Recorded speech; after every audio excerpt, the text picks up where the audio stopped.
It was a year after. We were there for the first anniversary of Diana's death. That is the first anniversary, correct. And by that point, we were already, in some ways, into a situation which anticipates where we are now. Diana really is the beginning of that mass emotionalization of British politics, and of course, to an extent, America. She was even bigger there. There became only one thing you could say publicly, which was that Diana was perfect, that Charles was wicked, that Diana was a saint upon a monument. Well, of course, she wasn't completely good, and Charles wasn't completely bad. What strikes me in retrospect, and I've been thinking about it a lot, knowing I was going to be doing this today, is just the sheer awful human muddle and mess of everybody's behaviour and motives today. What we know about the deliberate, if you like, pollution by particularly Mohammed al-Fayed, the deliberate starting of rumours to conceal the fact that the chauffeur that Diana had been given was drunk, conceal the fact the car was a hired vehicle that actually was a faulty one.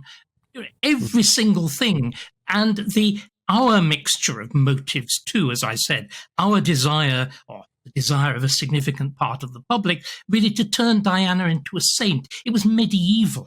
The piling up of every kind of object, from teddy bears to bunches of flowers to everything. It's like the death of an unexpected, violent death of a royal in the Middle Ages.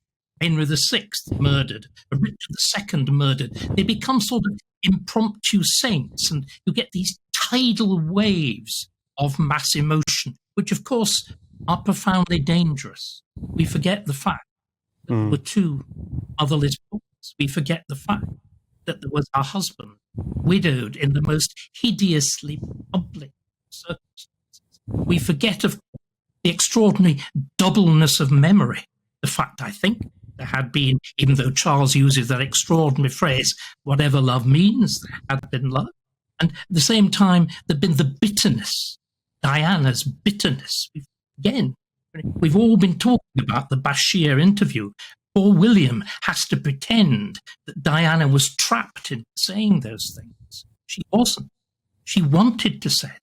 She wanted vengeance. She wanted to damage. She wanted to hurt. So alongside the good, alongside the AIDS, alongside the landmines, alongside that reaching out, there was that very human mixture of motive.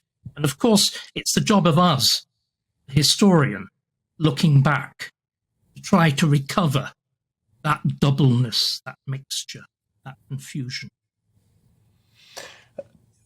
I was just saying to Ella Wheeler, my studio guest, David, that there was a kind of madness in the air that week, and it was stoked by, yes, the journalists, by politicians, by commentators, but from the public itself. And we got a kind of unwillingness to accept the version or some of the questions you raise.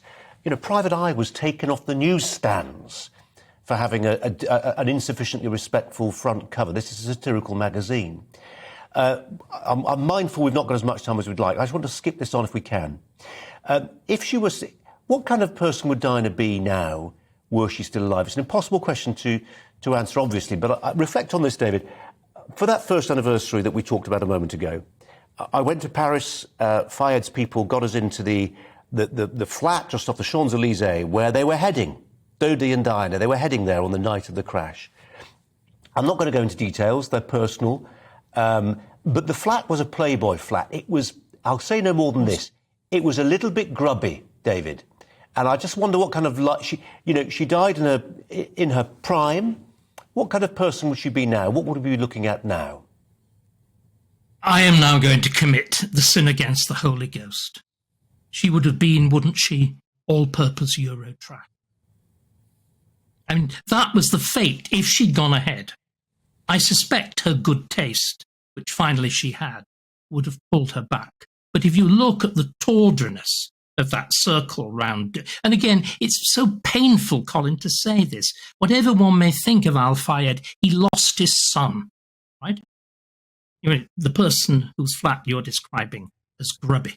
And yet, there's an extraordinary piece by Tom Bauer, who knows more about this probably than anybody in the Times today, pointing out that Dodi already had a fiancée on the next yacht at Saint-Tropez, who was unceremoniously dumped to make way for Diana.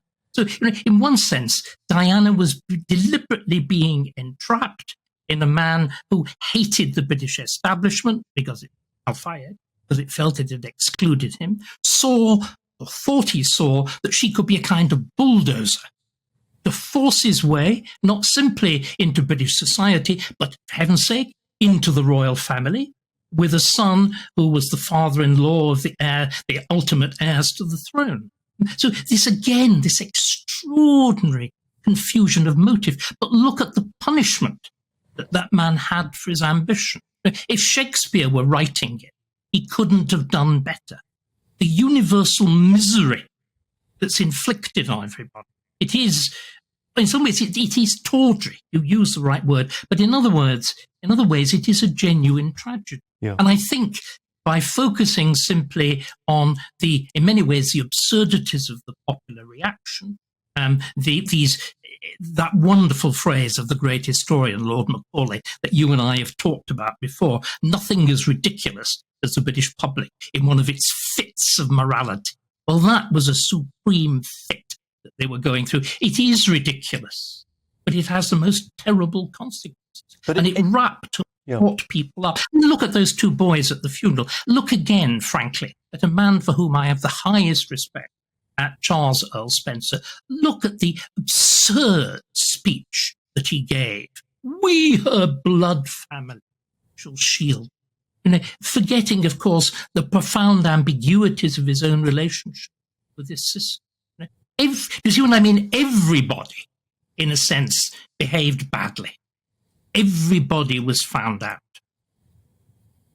Including the public, including those members of the public who simply couldn't accept that it was a drink-driving accident. I remember interviewing Trevor Rees-Jones, former soldier who was the survivor, the only survivor in the crash. Why did he survive? Because he took the trouble to put his seatbelt on. They didn't in the back, and they both died. The driver, off his head on drink and drugs, Henry Paul, he died as well. But the public simply couldn't accept such a mundane answer, that it was a drink-driving accident. It had to be the white Fiat. It had to be Prince Philip. It had to be MI5 or MI6. It doesn't really matter. It was shady. It had to be the paparazzi. You see, again, the extraordinary thing, the British public depended on the paparazzi to know about this. How otherwise did we know about Diana on the yacht?